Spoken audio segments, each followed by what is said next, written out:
Bismillahirrahmanirrahim. Assalamualaikum warahmatullahi wabarakatuh. Alhamdulillahilladzi ba'atsa bil huda wa dinil haqq liyudhhira 'ala dini kulli walau karihal kafirun. Asyhadu an la ilaha illallah wa asyhadu anna Muhammadan 'abduhu wa rasuluh la nabiyya ba'dahu wa shalli ala Muhammad. Pertama dan paling utama, mari sama-sama kita panjatkan kepada Allah Subhanahu wa taala yang mana pada pagi hari ini kita diberikan rahmat yang luar biasa, kesehatan, keislaman, iman, sehingga kita bisa berkumpul di Masjid At-Taqwa ini. Selawat dan salam tanpa hula kita sampaikan kepada Rasulullah SAW, seorang anak yatim piatu yang telah Allah pilih menjadi pembawa risalah penyempurna agama Islam, agama samawi, agama yang pernah Allah turunkan di muka bumi ini. Maka bersyukurlah kita yang menjadi umat Muhammad SAW.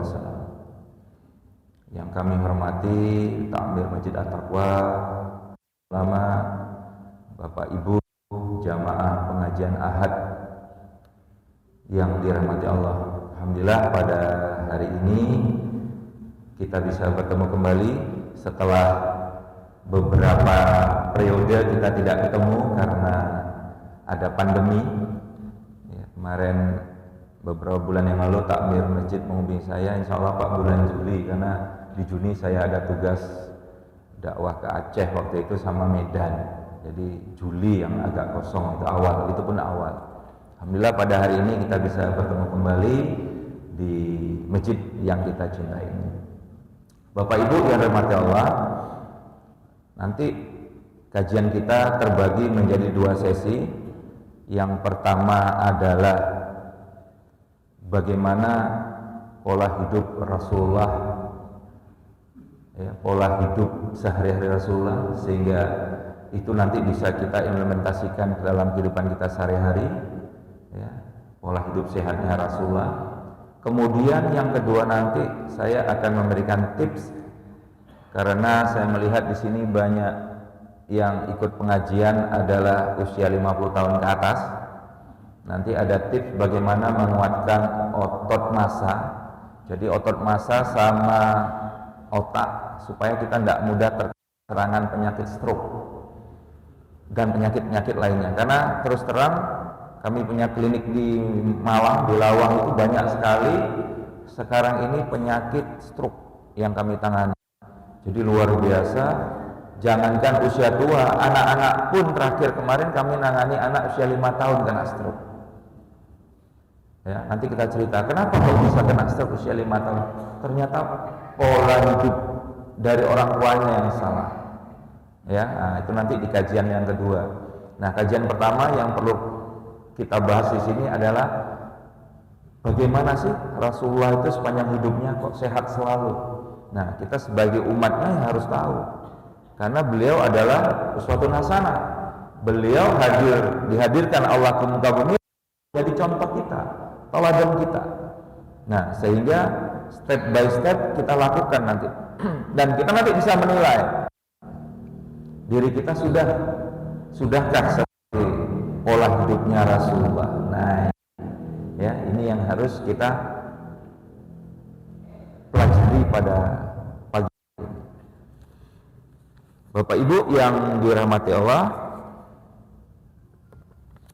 ada dua nikmat yang seringkali manusia tertipu oleh keduanya, yaitu kesehatan dan waktu luang.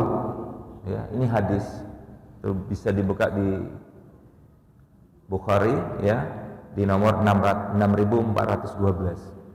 Jadi kita seringkali dua nikmat ini yang kadang-kadang kita tertipu, yaitu kesehatan dan waktu luang ini. Ini yang harus betul-betul kita waspadai, manakala kita sehat dan manakala kita punya waktu luang. Mohon maaf bagi bapak-bapak yang sudah pensiun, Pak. Itu bapak itu bukan pensiun. Ya, pensiun dari pekerjaan utamanya. Tapi pekerjaan inti kita semua adalah ada 5 pesannya Rasulullah. Yang pertama, memelihara agama. Walaupun bapak sudah pensiun dari pekerjaan, misalnya karyawan perusahaan, ada yang PNS, kalau sekarang ASN namanya Pak ya, ada lagi apa? TNI Polri misalnya. Itu bukan pensiun. Pensiun itu dari pekerjaan utama. Tapi 5 pesan Rasulullah yang itu kita tidak pernah pensiun gitu. Yang pertama adalah memelihara agama. Ya. Memelihara agama. Bagaimana memelihara agama? Kita lakukan kalau pada saat kita di ASN, pada saat kita di TNI Polri, kita tidak sempat sinau, tidak sempat belajar. Nah, buat komunitas kecil, halaqah kecil atau kelompok-kelompok kecil belajar. Ya. Di At-Taqwa ini lengkap, ya, mau belajar apa aja ada, sampai manasik haji ada. Belajar. Kemudian yang kedua, Bapak. Ya. Begitu kita pensiun, ya, yang terindah itu adalah ngomong cucu. Ya, Bu ya. Benar, Bu? Benar, ngomong cucu. Ya. Padahal yang dikatakan ngomong cucu itu benar, itu tugas daripada ayah dan ibunya. Kadang kita sebagai eyangnya itu ikut campur. Mohon maaf. Ya, ikut campur. Jadi bingung ya, cucunya mau sekolah di mana, ya, mbahnya yang bingung. Bukan ayah ibunya yang bingung, mbahnya yang bingung. Nanti gimana? Yang antar siapa? Ya. Nah, ini. Jadi bagaimana keturunan kita ini dekat sama Allah. Masukkan cucu kita, masukkan anak-anak kita di sekolah-sekolah yang memang mengajarkan pendidikan agama. Ya. Apalagi sekarang banyak sekali ya pondok-pondok pesantren, ya, di Bojonegoro ini luar biasa perkembangannya. Ya. Gitu.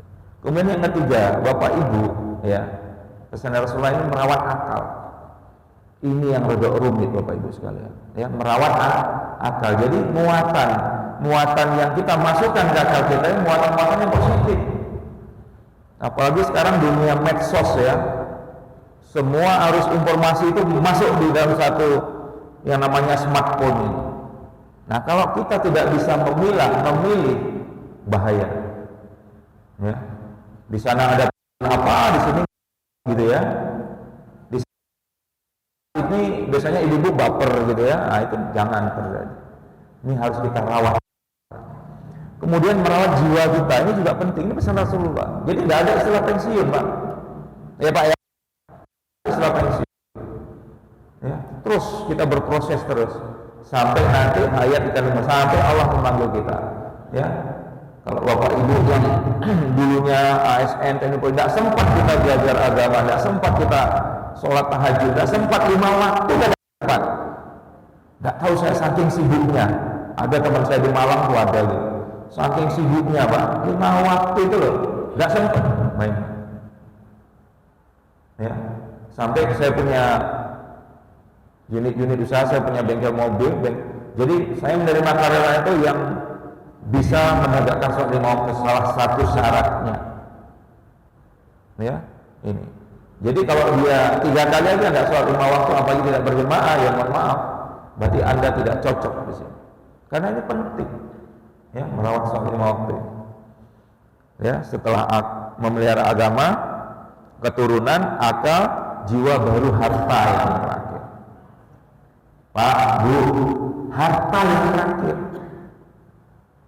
Hati-hati, jangan sampai Bapak Ibu meninggalkan harta banyak-banyak kepada anak-anak. Karena meninggalkan harta kepada anak-anak ini menjadi malapetaka. Tapi tinggalkanlah dia ilmu, tinggalkanlah dia agama yang baik, akhlak yang baik.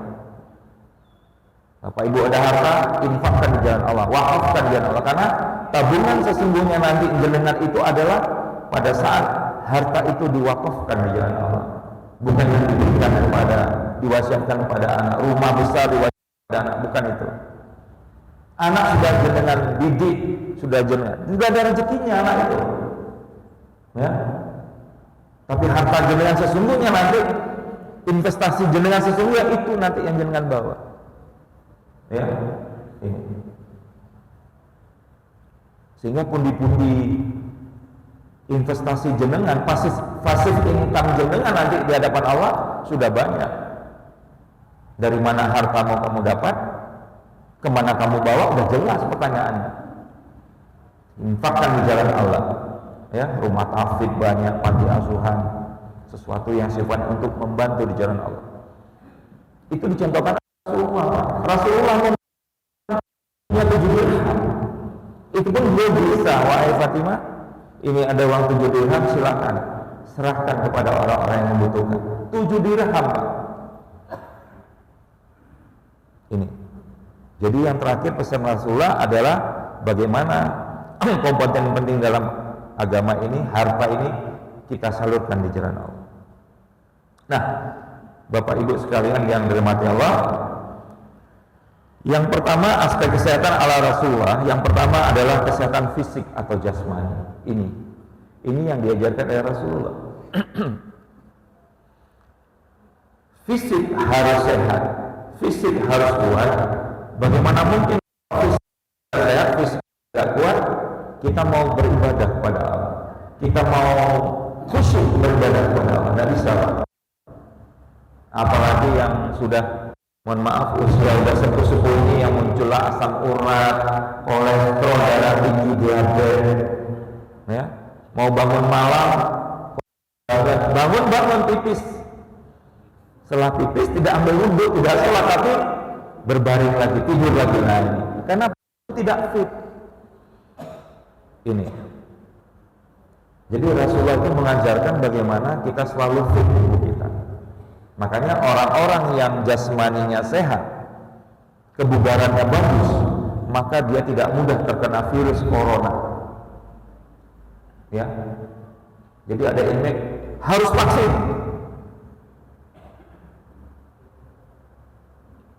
Saya yakin di sini banyak yang vaksin, karena itu programnya pemerintah. Ikuti. Tapi kalau tidak vaksin bagaimana, ya tidak apa-apa. Ya. Karena kita tubuh kita akan bugar.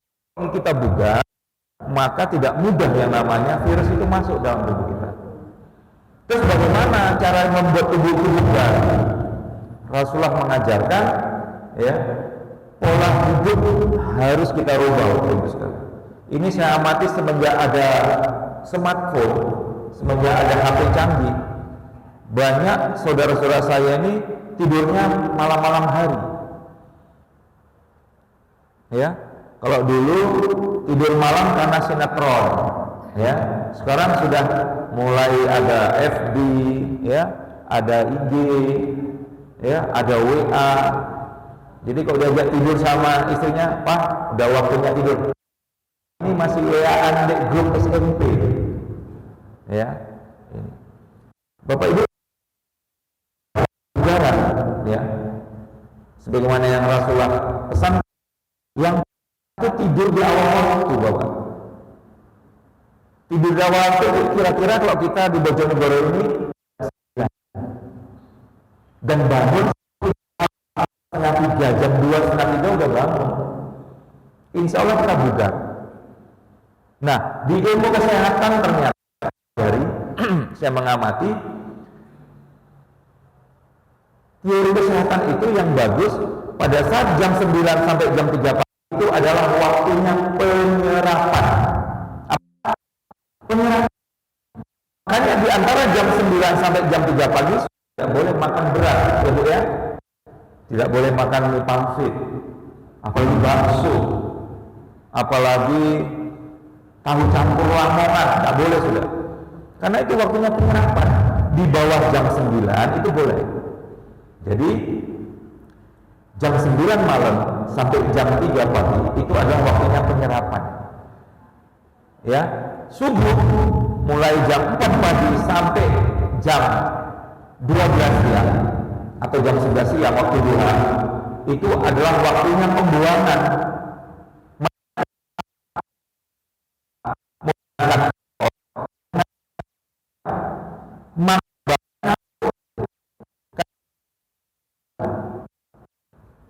Ya, nah nanti jam 11 siang sampai jam 8 malam itu waktunya dimasukkan.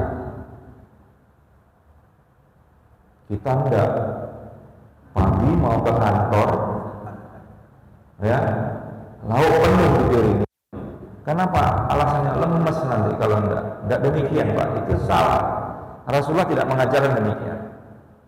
Ya, jadi tidur di awal waktu, Pak. Ya maksimal jam 10, Pak, tidur. Kalau di atas jam 11 jam 12 itu sudah tidak. Jadi bangunnya tidak akan gitu ya. Ini ilmu sehatnya ala Rasulullah. Nah, yang paling penting juga pada saat bangun, Bapak Ibu sekalian yang dirahmati Allah, Rasulullah itu langsung mandi. Ada pertanyaan, gimana kalau misalnya mandi malam itu kan dilarang? Ya, bisa kena rematik, bisa kena asam urat, ini enggak. Ya. Ya, mandi saja. Karena kalau kita bangun sepertiga malam, kemudian kita mandi, kita akan segar. Itu kalau dalam ilmu medis ada namanya hidroterapi. Ya, hidroterapi. Ya, ini. Nah, Bapak Ibu yang dirahmati Allah, yang kedua, ya, aspek kesehatan ala Rasulullah. Yang pertama tadi adalah kesehatan jasmani atau fisik. Nah, satu lagi pesannya Rasulullah, fisik harus kita jaga. Kayak kalau usia-usia sudah 50 tahun ke atas, ya jalan-jalan lah sama istri, ya, keliling alun-alun, tidak usah banyak-banyak Bu, ya 10 kali aja, ya, keliling alun-alun, ya, 10 putaran Pak, ya, itu, mau kayak klub katanya, ya, dia 5 dulu Pak, 3 dulu, besok naik gitu ya. Artinya apa? Itu harus kita jaga. Jadi Rasulullah itu mulai usia 9 tahun beliau sudah berdagang ke Syam. Itu jalan kaki Pak. Fisiknya kuat. Nah, bagi bapak-bapak yang sudah pernah naik haji atau umroh, nah, coba tes fisik kita naik ke Jabal Nur atau Gua Hira. Itu luar biasa Pak. Ya, luar biasa Pak. Sampai tengah rasanya mau semaput Pak. Ya. Jadi seakan-akan detak jantung ini berhenti detak jantung di tengah Jabal Nur itu. Ya, demikianlah luar biasanya fisiknya Rasulullah. Jadi bagaimana mungkin kita tahu fisiknya Rasulullah kalau kita tidak mencoba? Turun naik Jabal Nur itu biasa. Jabal Nur, kalau Jabal Sur itu waktu Rasulullah dikejar oleh suku Quraisy. Tapi kalau Jabal Nur pada saat Rasulullah menerima wahyu. Nah, itu nanti boleh coba. Kalau yang haji, umroh dijadwal. Salah satu jadwal di samping yang wajib, nah, naik ke Jabal Nur. Itu tahu kita, ya Allah, betapa Rasulullah menerima wahyunya begitu sulit. Secara ya, jadi kita umatnya harus senantiasa bugar.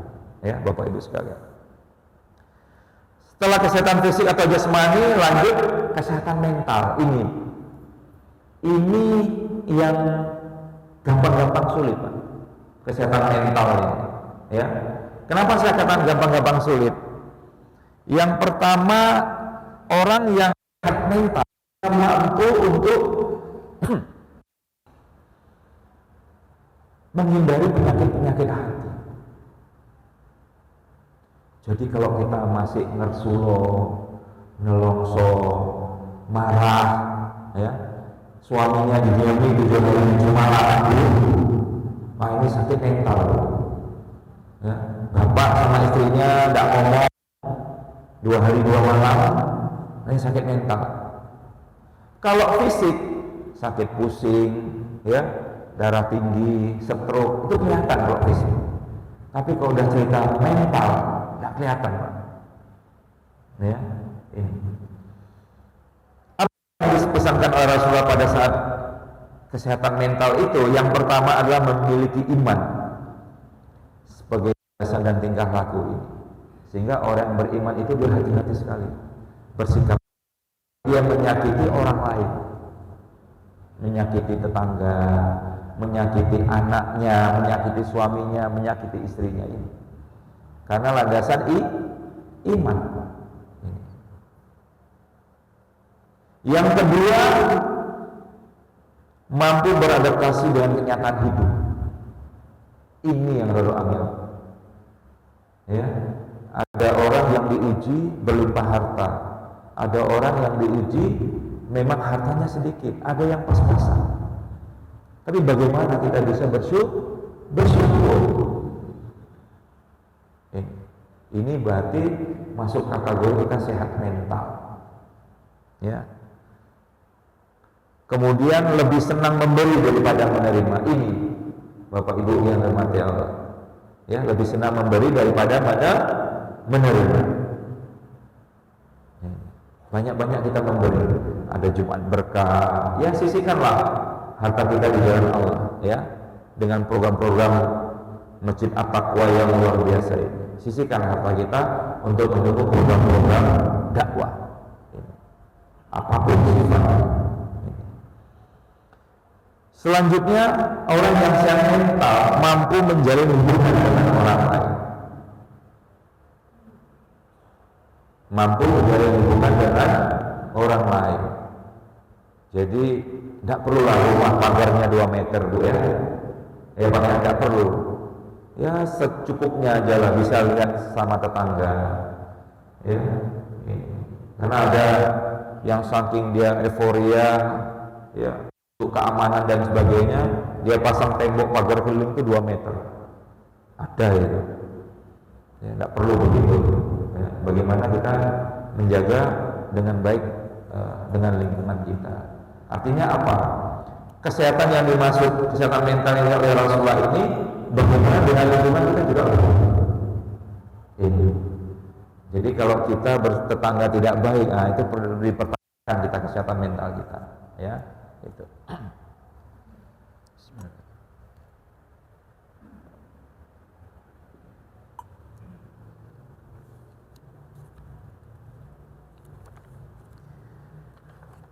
Nah, selanjutnya bebas dari kecemasan dan ketegangan. Ini Pak yang rodok angel ini.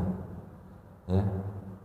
Karena bebas dari kecemasan dan ketegangan ini lebih kepada psikis. Ya. Psikis. Anak berangkat sekolah, kita ya cemas, ya Allah. Ya sudah, kembalikan pada Allah. Ya Allah, anak hamba berangkat kuliah, anak hamba merantau kuliah di ITS di Brawijaya Malang, hamba pasrah ya Allah, saya titipkan kepada Engkau, ya pasrahkan kepada Allah. Karena begitu ibu bapak pegang secara psikis, Bapak Ibu sekalian, ini mengganggu yang namanya saraf-saraf yang ada di otak. Ya, ingat, kecemasan itu akan merusak saraf-saraf yang ada di otak. Nah, kalau sudah saraf terganggu Bapak Ibu sekalian, maka nanti bisa berhalusinasi. Ya, kalau sudah berhalusinasi, maka yang ada dalam pikiran adalah pikiran-pikiran yang negatif, bukan yang positif. Ini hati-hati. Itu, ya. Itu. Berarti kalau kita masih seperti itu, berarti mental kita terganggu. Waspadalah, ya. Itu. Nah, selanjutnya mampu menegakkan permasalahan menjadi penyelesaian yang konstruktif. Kalau ada masalah suami istri jangan didiamkan, ada masalah dengan anak jangan didiamkan, dengan tetangga jangan didiamkan, ngobrol, ya, yang konstruktif, cari solusi. Gimana, Dek? Kok aku 7 hari 7 malam didiamnya masalah? Ayo ngomong. Nah, jadi konstruktif, ya, supaya kita saling nyaman. Ya, kita saling nyaman. Nah, selanjutnya, ya, kalau kita lihat bagaimana Rasulullah hidup sehatnya luar biasa, beliau namanya kesehatan masyarakat. Ini. Kenapa kok harus dibangun kesehatan masyarakat? Karena tugas kita bersama menciptakan lingkungan yang asri, Bapak Ibu sekalian. Kalau lingkungan kita asri, kita nyaman. Nyaman enggak? Nyaman, ya, ada tamannya, ya, sampah tidak berserakan di mana-mana. Jadi zamannya Rasulullah itu beliau membentuk suatu lingkungan, ya, di zamannya, Kalau sekarang kita ya di zaman kita, bagaimana kita bermasyarakat dengan baik, ya ini. Makanya kalau di Malang itu ibunya per rumah, per RT per RW mereka sudah sadar lingkungan, buat bank sampah. Jadi sampah itu di rumah sudah dipilah, nanti disetorkan di bank sampah. Bank sampahnya misalnya ibu RT misalnya. Jadi lingkungan luar biasa, tetap asri seperti itu. Selanjutnya ada namanya kesehatan sosial. Ini pesan Rasulullah. Jadi Rasulullah pernah melakukan ini. Apa itu kesehatan sosial? Terwujud apabila seorang mampu berhubungan dengan orang lain atau kelompok lain tanpa membedakan ras, suku, dan agama. Ini. Jadi zamannya Rasulullah, beliau bertetangga dengan Yahudi, beliau bertetangga dengan Quraisy yang belum masuk Islam. Nyaman-nyaman aja. Demikian juga kita. Ya, bagaimana kita membuat ya kesehatan sosial di masyarakatnya betul-betul nyaman. Ini. Selanjutnya yang tak kalah penting adalah kesehatan keluarga. Ini. Ya. Rasulullah bagaimana menjaga kesehatan anak dan istri-istrinya. Demikian juga kita, ya, kasih makan makanan yang halal, ya, 4 sehat 5 sempurna kalau kita di Indonesia slogannya, ya. Jangan lupa 4 sehat 5 sempurna dan halal, ya. Ini kalau kita dalam Islam tambah halal, gitu ya. Ini yang harus kita jaga, ya, yang harus kita wujudkan kesehatan keluarga, menjaga pola makan dan pola hidup sehat. Jadi kalau ada adik-adik kita yang mahasiswa SMA, kalau masih senang begadang, nah itu tugas bapak ibunya, ya, untuk membuat pola hidup sehat, ya, tidurnya jam sekian, makannya jam sekian. Ini tugasnya ibu-ibu nanti, ya. Ada ilmunya namanya food combining. Bagaimana kita meracik, memasak yang sehat-sehat saja, ya. Jangan sampai misal si ibu saking semangatnya pulang dari ceramah ini membuat menu supaya bapak dan anaknya sehat, alpukat, ya, di blender, dikasih gula, dikasih susu, makan kulkas supaya pada saat dikonsumsi dingin-dingin enak, nikmat. Ternyata dalam ilmu food combining itu salah. Jadi alpukat ketemu susu, justru toksin, racun semakin meningkat dalam tubuh kita. Bukan sehat, ya. Jadi alpukat itu hanya boleh dicampur sama glukose atau fruktose, ya. Tidak boleh dicampur sama susu. Ini adalah saking semangatnya mau berangkat ke sawah, ya, nyambel terasi, bawangnya, cabenya, semuanya digoreng, dibuatlah sambal goreng. Nah, padahal tomat kemudian cabai dibuat sambal goreng, ini bisa merusak ginjal Bapak Ibu sekalian, kreatin bisa naik. Nah, terus kalau buat sambal bagaimana? Sambal tomat mentah, ini sambalnya jangan digoreng. Itu contoh-contoh si ibu harus punya ilmunya yang namanya food combining. Itu bisa dipelajari, ya, ibu sekalian. Sehingga keluarga kita sehat selalu, ya, gitu. Selanjutnya setelah kesehatan keluarga, nah ini tidak kalah penting, kesehatan ekonomi. Ini Pak, ya. Jadi kesehatan ekonomi itu penting, ya. Rasulullah mulai 9 tahun beliau sudah bekerja, sudah menjadi saudagar. Begitu usia 25 tahun beliau melamar Siti Khadijah, maharnya berapa ratus ekor unta? Berapa? 100 ekor unta. Maharnya Pak, 100 ekor unta. Jadi Rasulullah itu kaya, ya, ini. Nah, sehingga kesehatan ekonomi harus kita waspadai. Kita harus berhemat, ada yang namanya menabung, ada yang namanya investasi. Nah, kalau kita sudah bisa seperti itu Bapak Ibu sekalian, ya, ekonomi stabil, nah, senangkan keluarga, terutama istri. Dek, ini ada uang 1 juta, silahkan kamu sepa, meni, kudu habiskan ya uang 1 juta ini. Ibu-ibu gimana, senang nggak? Senang nggak Bu? Wah, senang Pak. Supaya glowing istrinya ya. Bahasa sekarang ini glowing Pak ya. Ini.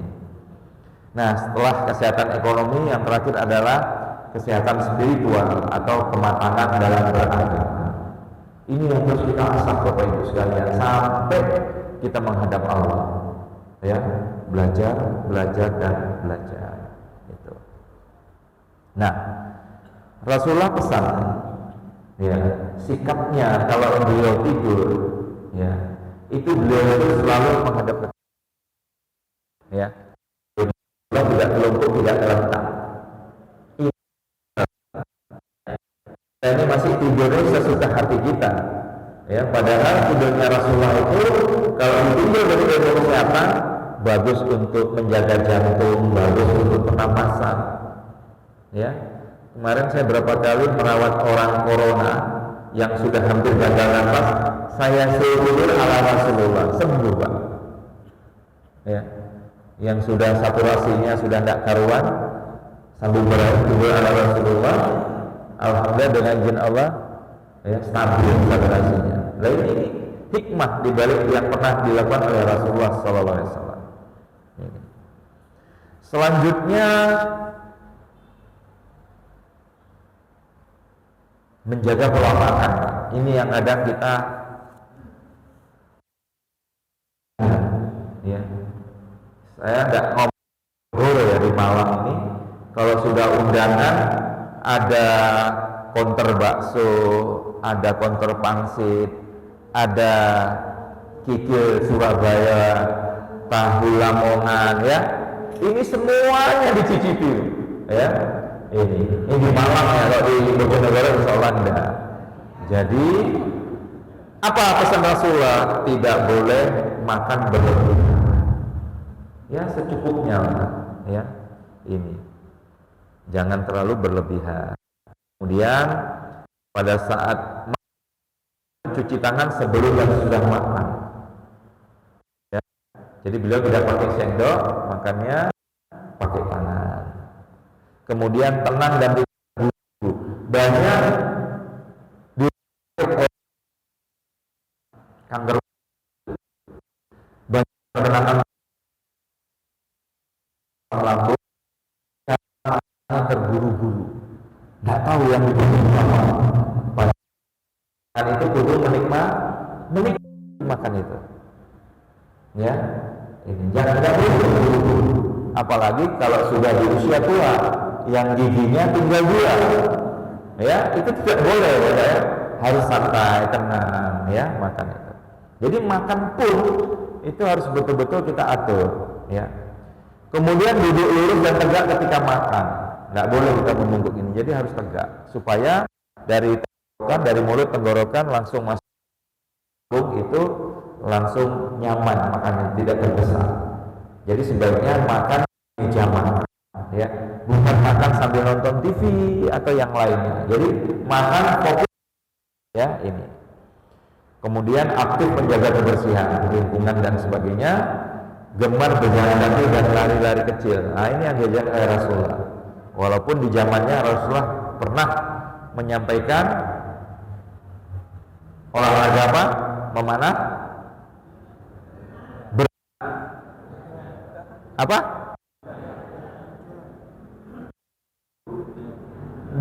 Ada nggak kolam renang di padang pasir? Ada Bu?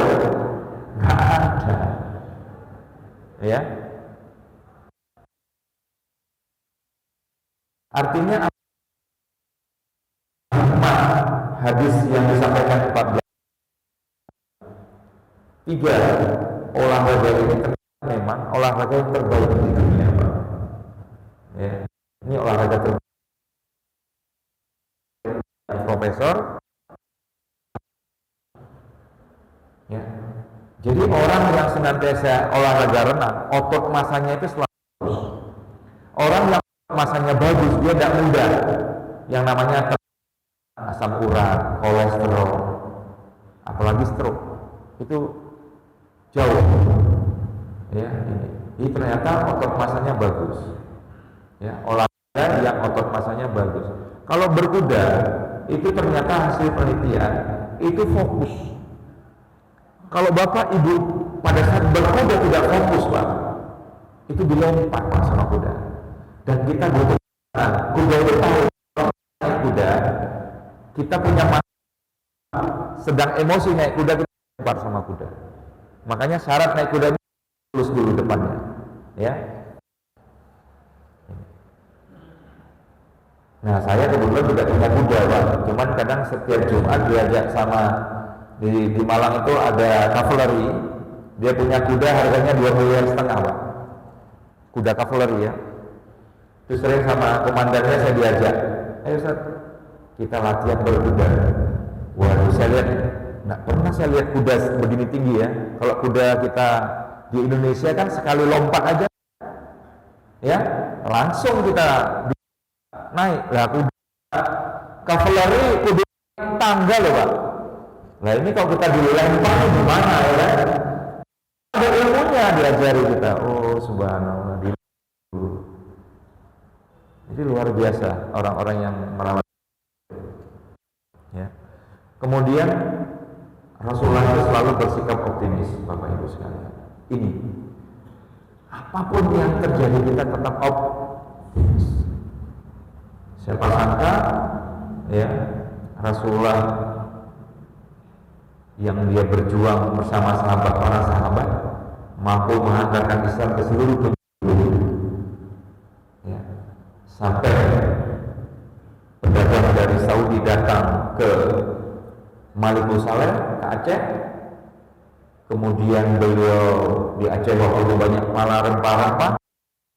Kemudian Islam mulai berkembang di Aceh menjadi suatu kerajaan Islam Samudra Pasai namanya.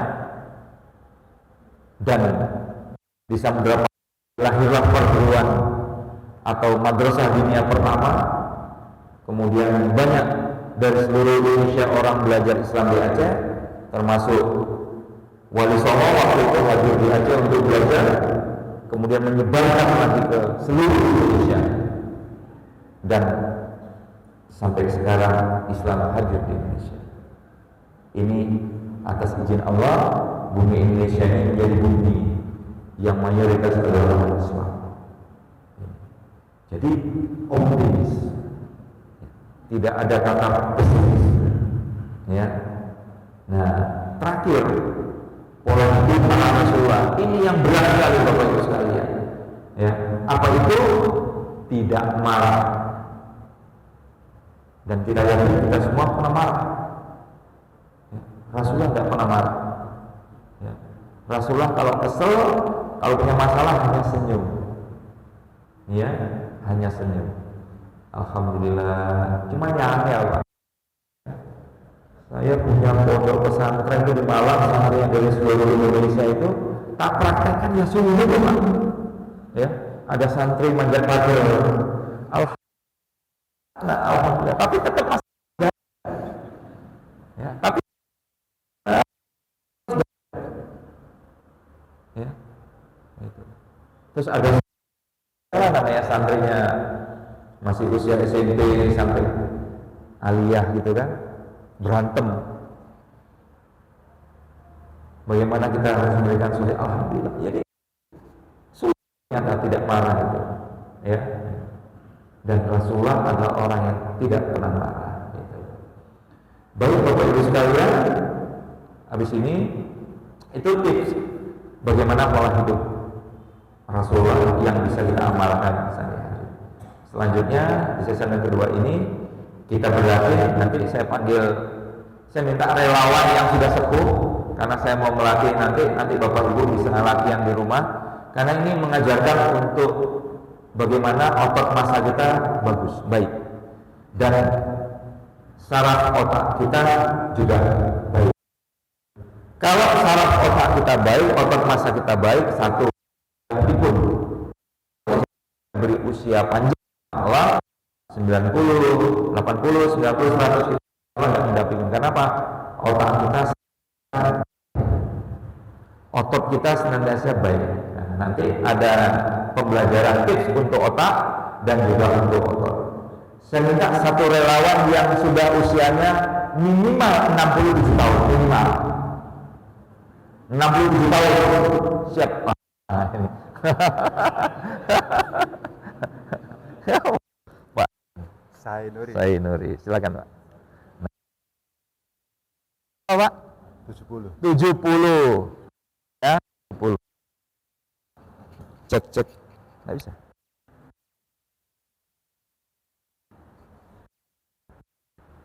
Oke.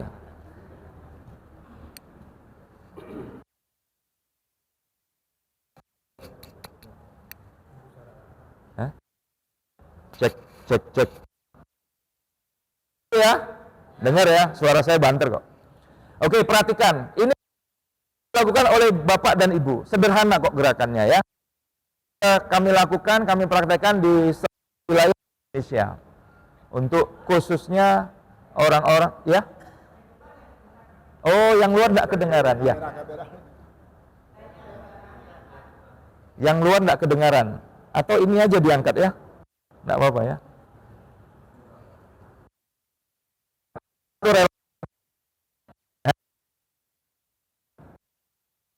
Permisi, Pak. Yang megang.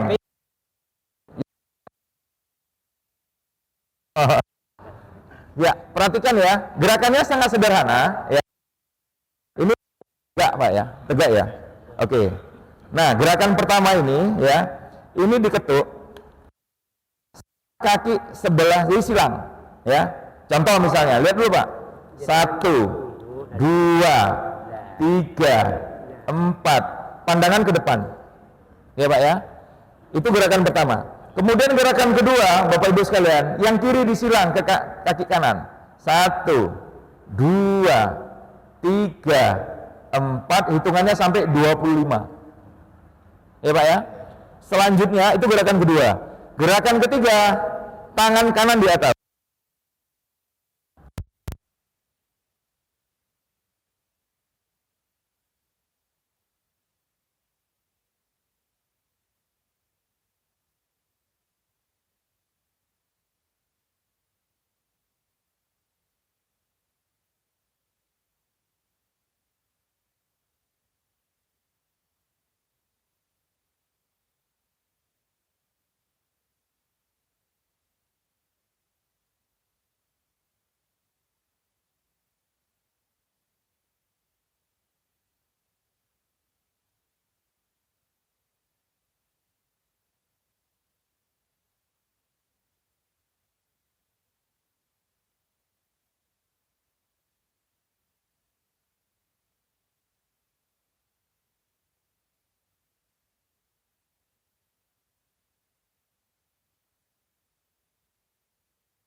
dilakukan dengan derajat yang benar, insya Allah. Ini untuk menjaga otak dan otot, gitu loh. Nah, pandangannya ke depan. Oke, ya. Terakhir ini Pak, ya. Terakhir. Kalau tadi sudah begini, ya toh. Nah, kalau terakhir ini untuk lutut, ya. Tetap dia pegangan, ya. Jadi tidak boleh sampai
2 rakaat